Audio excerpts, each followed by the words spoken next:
साथियों नमस्कार। प्रश्न उठता है, यज्ञ शिष्टासिनः पद किन मनुष्यों को वाचक है। मित्रों, यहाँ यज्ञ शब्द के द्वारा प्रधान रूप से पंच महायज्ञ का लक्ष्य कराते हुए भगवान उन सभी शास्त्रीय सत्कर्मों की बात कहते हैं जो क्रियाओं से संपादित होते हैं। सृष्टि कार्य के सुचारू रूप से संचालन में और सृष्टि के जीवों का भली भांति भरण पोषण होने में 5 श्रेणी के प्राणियों का परस्पर संबंध है। देवता, ऋषि, पितर, मनुष्य और अन्य प्राणी। इन पांचों के सहयोग से ही सबकी पुष्टि होती है।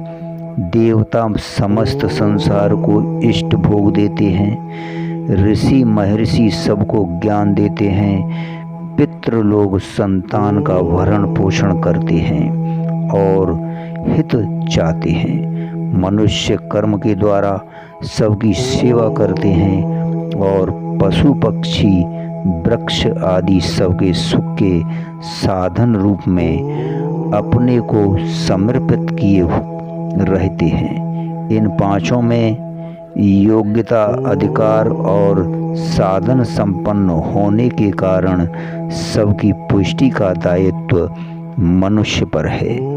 इसी से मनुष्य शास्त्रीय कर्मों द्वारा सबकी सेवा करता है। मित्रों, पंच महायज्ञ से यहाँ लोक सेवा रूप शास्त्रीय सत्कर्म ही विवेचित हैं। मनुष्य का यह कर्तव्य है कि वह जो कुछ भी कमावे उसमें इन सब का भाग समझे, क्योंकि वह सबकी सहायता और सहयोग से ही कमाता खाता है। इसलिए जो यज्ञ करने के बाद बचे हुए अन्न को अर्थात इन सबको उनका प्राप्य भाग देकर उससे बचे हुए अन्न को खाता है, उसी को शास्त्रकार अमृतसो अमृत खाने वाला बतलाते हैं। जो ऐसा नहीं करता, दूसरों का स्वत्व मारकर केवल अपने ही लिए कमाता खाता है, वह पाप खाता है।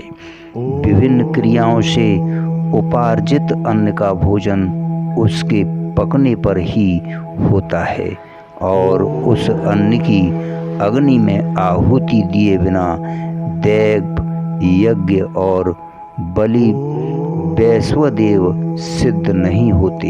इसलिए यहाँ हवन और बलि वैश्व देवों को प्रधानता दी गई है, परंतु केवल हवन, बलि वैश्व देव रूप कर्म से ही पंच महायज्ञों की पूर्ति नहीं हो जाती।